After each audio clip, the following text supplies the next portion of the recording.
Okay, today's tutorial is going to be over the Raven, and it will cover information about Edgar Allan Poe and his life and some of his other works, as well as the poem that he did. So let's start with something specific in lines 91 through 95 in the poem.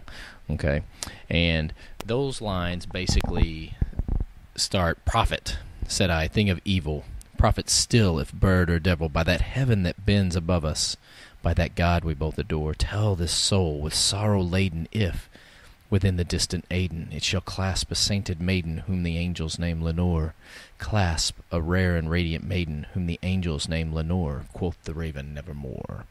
Basically, the question is, what is the main thing that the speaker seeks from the Raven here? And basically, he's appealing to the wisdom of the Raven about his lost Lenore, and the idea that even in the afterlife he may meet her or may meet her again. He's looking for hope, a reason to hope, because he's so lost in his own sorrow and pain. By the end of the poem, the speaker basically assumes that the Raven has come from hell, or the shores of the underworld, the Plutonian shores, if you will. And so he assumes that, the Raven himself, being a black bird, usually depicted with death, has come from there.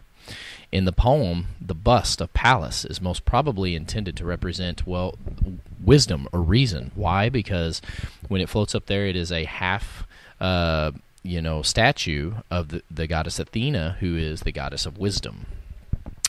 What end rhyme is at the end of a scheme, or at least the end rhyme of this poem, is that you take the last word and you look at the sounds and you look at the next line, and so if it matches, it would be the same. So if I said more and sure, that would be A. If I said more and fight, that would be AB. So the end rhyme scheme of this entire poem is ABC, BBB. Internal rhyme in this usually is included in the first and third lines of each stanza. So each stanza has internal rhyme in the first or third line. If we were looking at the word respite is basically, release or peace. If you were in grade school and you needed some respite, probably recess would be the best thing for you. Beguiling is whenever you are, your fancy's tickled, you're amused. And so if you were going to talk about a movie that was beguiling, it wouldn't be like a suspense thriller or action adventure. It'd be like a romantic comedy of some sort. Placid is having a peace of mind, okay, being calm. And if we were going to say the tempest, during a tempest, probably you would experience thunder and heavy rain and lots of violence. Decorum is, like a formal type of situation, like a formal dinner, if you will, or when someone comes in and they have proper decorum, they have certain rules that they go by and how they address and walk and that kind of thing.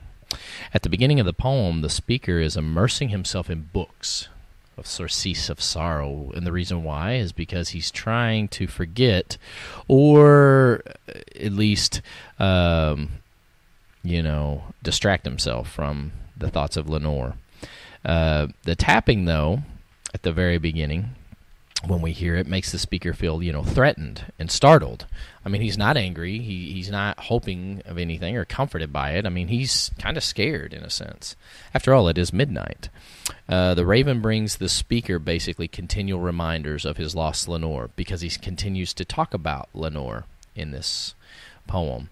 The one thing that the speaker probably is least feeling in this entire poem is relief.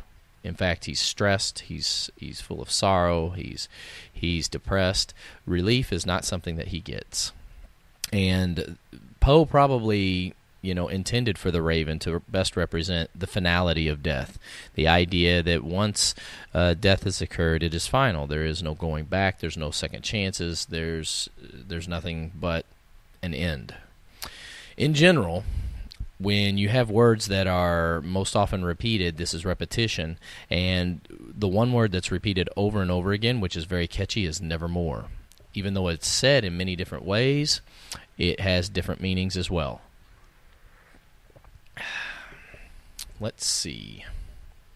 Now, in real life, the speaker of the poem, okay, is basically sitting beside his wife and watching her die while he writes this poem. However, the speaker of the poem in The Raven, actually, he's not watching his wife die. His wife has died, so there's a difference in time span.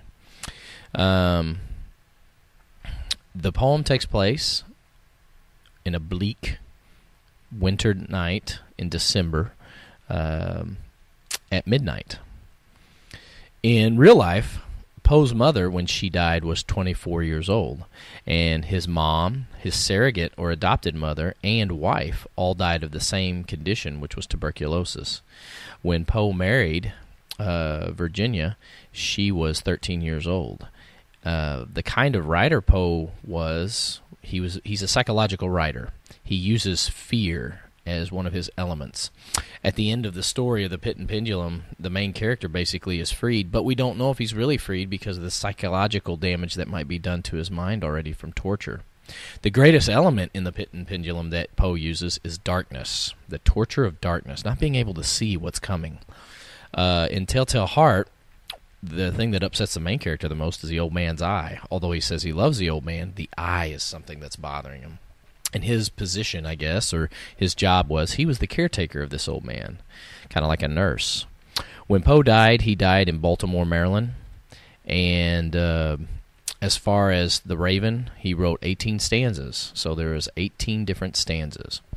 Finally, there's a brief essay that you're to write on. And the brief essay, basically the question is, write a brief essay on the effect of the setting, the place in which the action happens in The Raven.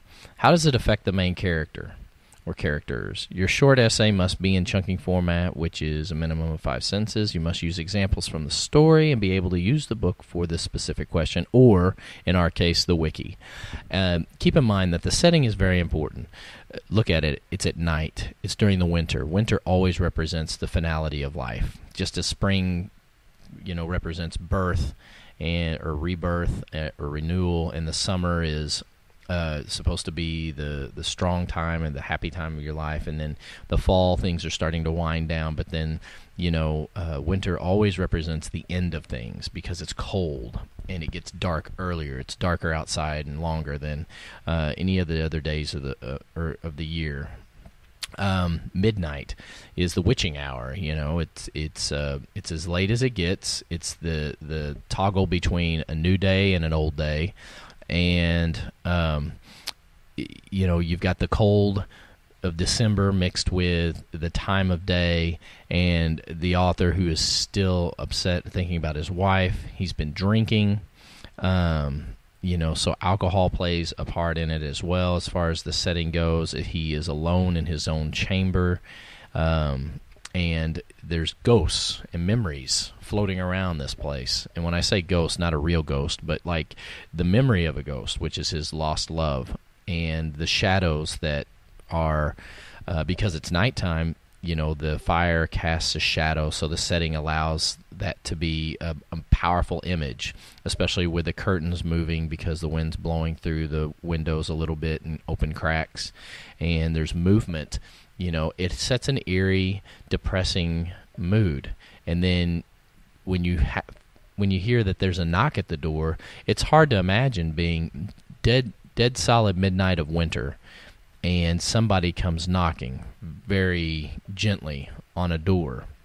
And so when it's open, there's nobody there, and that begins the perception of the mind, and the setting kind of sets its toll. Okay, that's it for The Raven.